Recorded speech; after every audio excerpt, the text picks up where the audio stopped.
Welcome. In this video, I'm going to show us how to perform different kinds of formatting, right? Where we are going to use some things like icon to know where our sales are. We're also going to use other forms of formatting like color gradient, right? And then we have, in today's video, we are going to learn how to perform conditional formatting. Now, just look at our data set. Our data set is a sales record, right? So sales trend for a period of 1 month, exactly 30 days. So from the 1st of February to 3rd of March, right? So pretty recent, 2025. Now, these are sales that we made in different stores within the United States. You can see Phoenix, Philadelphia, New York, San Diego, Dallas, Chicago, Houston, San Antonio, right? So these are different cities and we made sales. Now, assume that you are a manager and you need to make a decision based on these sales. What will you do, right? How will you arrive at some analysis that will help you come out with trends and patterns? So, of course, we know that a trend chart will be able to give us a sales trend. But if we want to be more precise, I will suggest that we go to conditional formatting. So how does it work? Let's see how conditional formatting works, right? As managers, we're trying to see how to advise on where we need to intensify our marketing campaigns to make sure that we have as much sales as the other cities. That's the target I want us to assume, right, before we go into this. Now, look at what we're going to do now. We're going to check out the top 20 sales we've made. So we click, we highlight the values. And then we go to conditional formatting and we'll go to top bottom rules. Top 10 items, but we're going to select 20. So we're going to select the top 20 sales we made. And it's a positive thing, so I suggest we make it to be green. Right, so we say okay. Yeah, so you can see our top 20 came from earlier part of the month in New York. We had some good sales. And then in Dallas, in the middle of the month, towards the end of the month, we made more sales in San Antonio. Right, so you can see. Now let's also, while maintaining this, so let's look at the bottom 20 as well. Right, to do that, we see highlight.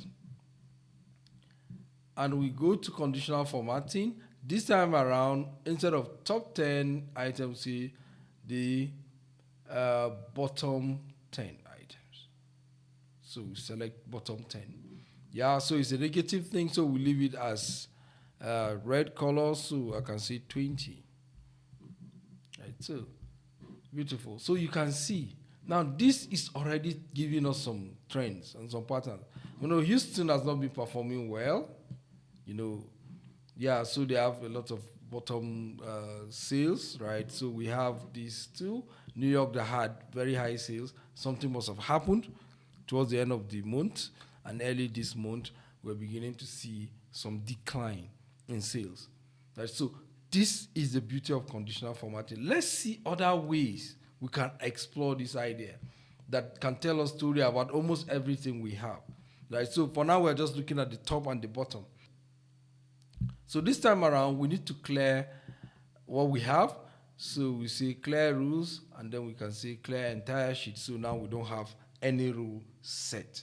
Now, let's look at sales that are above average. So if you look at the sales, we have what we can call average. If you compute this, add up everything and divide it by the number of cities and also days, you're going to end up with the average.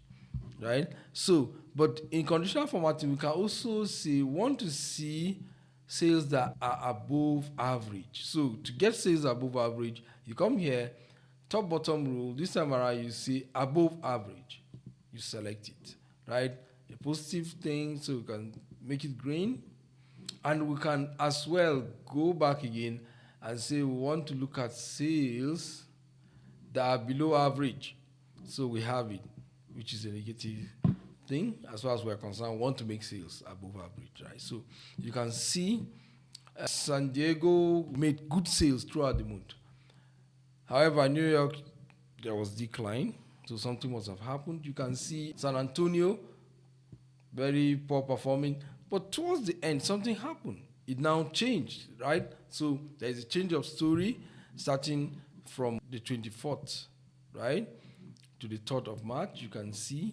So this is what conditional formatting does. So if you're looking at it at a high level, what managerial decisions can you make? For instance, we can investigate San Antonio and say, what's really happening? They're making sales now. That means something must have changed. Is it the management that was changed, right? Is it a policy or something that changed that is making these sales? So we implement this. And then for New York here, where we have significant decline in sales all of a sudden, and it kept persisting, we can say that something is going on wrong here, right? So we need to do something. We need to do some promotionals. We need to check out the managerial structure, right? Is there a change in the managerial structure, or is there any other factor that is leading to this decline in sales? We can look at that. Now, for something like Phoenix here, where we have all through the year below average sales, as well as Chicago and Houston, it's a major concern. So we need to make some promotion. We change the criteria. Could it be that the population is not as high as these other places? That's why we're not making that amount of sales, right? So all these are high-level managerial decisions that we need to make. Now let's go deeper and see how we can explore more ways of performing conditional formatting, right? So for now, so we see clear our sheet. So we clear it and we highlight again. This time around, we're going to look at what we call data bars. So we have the data bars. If I go to conditional formatting, I can see I want to see data bars. So a color of choice, you can choose any color of choice, and then you have your data bars, right? So let me just select one of these. So you can see, look at this data bar. This tab helps you to know where a sale is when you are looking at a particular element at a time. For instance, randomly, what happened in Phoenix on the 15th? Then I'll go to 15th. Yes, so look at this bar. It's close to average because the average should be in the middle, but there is room for improvement. Okay, what happened in New York on the 1st? You can see very high because the bar is very long. You can see compared to the space it has. So we've made sales that is significantly more than the average. So all the places we had sales below average, you can see like Houston on the 1st is below average. You can see clearly we have it at this point very low, and we can clearly see that the data bar is another way of expressing the same thing. So when you're looking at sales on a particular day in a particular location, you just look at it only without even looking at others. You just know what's happening. This is above average sale. Right? What I'm clicking here on specifically the 19th of February in which city? San Diego is above average sale. Right? Now let's look at some more. Now clear our rules, we clear the entire sheet, we highlight again. This time around, we'll be looking at multiple colors at once, right? So we're going to look at the color scale. Now, if you select here, you can see the color scale. There are different colors. The common one is what we call the traffic light, right? Traffic color, which is green, yellow, and red, right? So green means go, right? High sales will be represented as green, and then we have red where the performance is low, and yellow is somewhere in the middle. You can see what we have here. Now, what will you say about the sales here? The sales here, which corresponds to the 15th, and particularly for Houston, was poor because it's reddish in color. How about this? On the 3rd, in Philadelphia, the sales was average. That's why it's yellowish. You can see that Phoenix somewhere, close to average, but reddish. And then we have New York here, good sales, greenish. San Diego here, greenish all through, right? Shows consistent performance.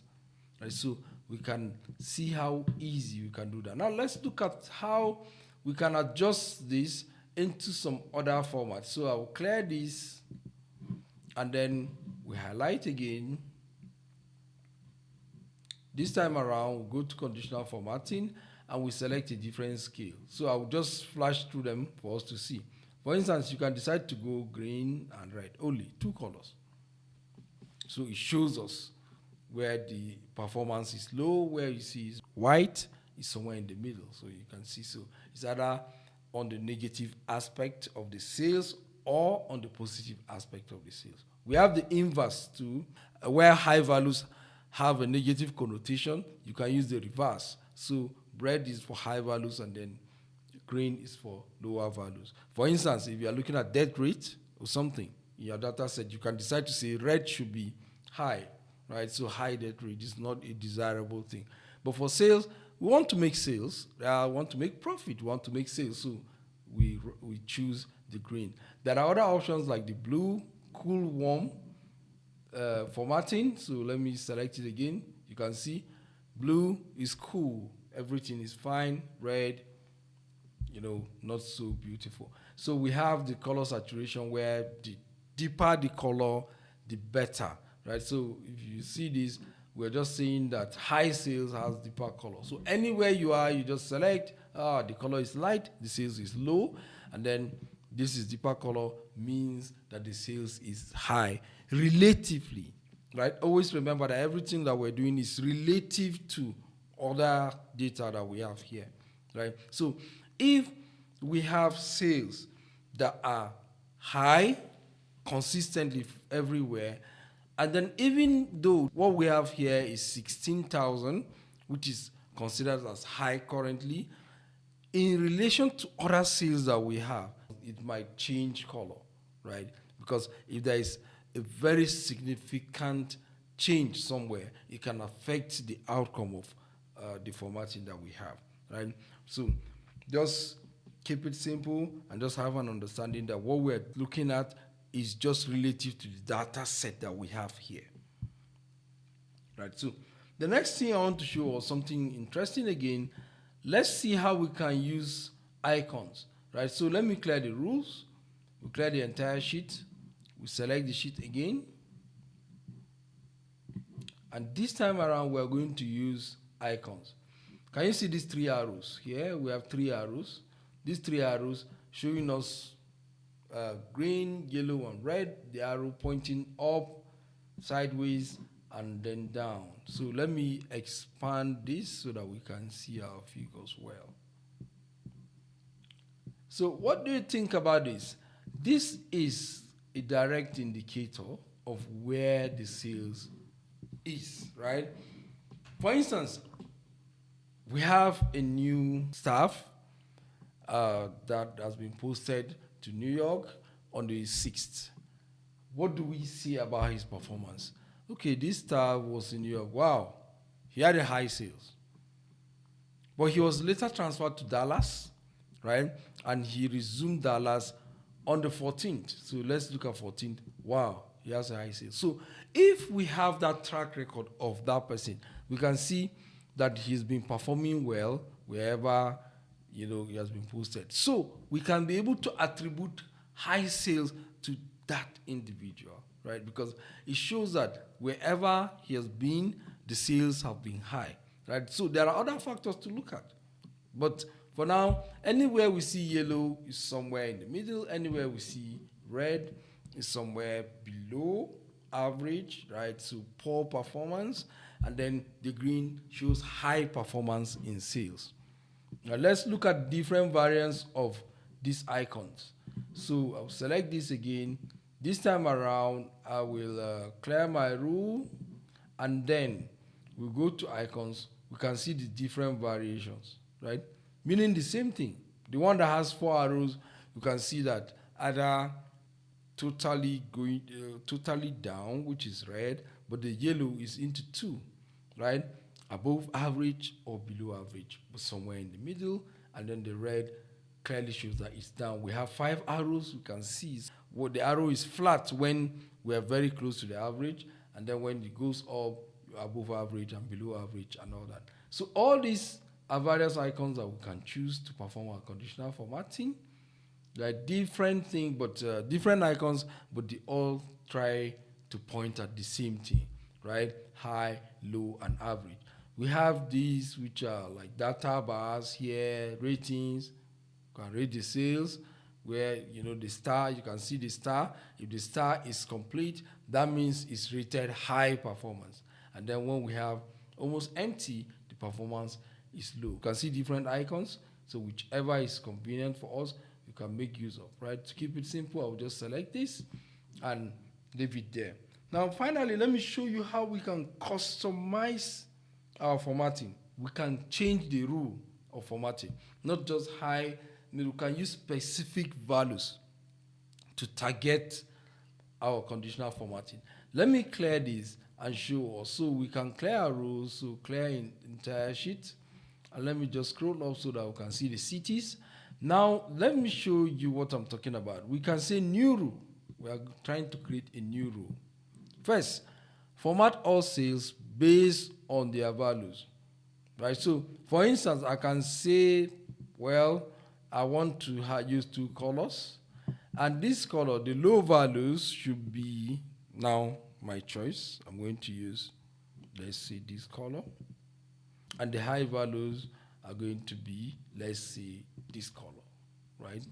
Looks odd, right? But then it creates a gradient on the spectrum. If I put OK, you can see, right? So it's not available by default, but it allows us to customize our looks based on the rules, right? So let me show us another thing we can do. So let's clear the formatting, clear the entire sheet. Now let's see another thing we can do. We can specify the values in terms of range, right? So if we go to conditional formatting, we go to new rule. This time around, we're going to select format only cell that contains something, right? So cell value is between, we can specify values. I can say $12,000 and $15,000. So we have this, and then we can go and format, click format. What do we want to see about that? We want them to be bolder, right? If we need a fill color, we select, we say we want them to be filled to, let's say, this color. And then we can just say OK, and we just say OK. You can see. So all the cells within the range I just defined are the ones we have here.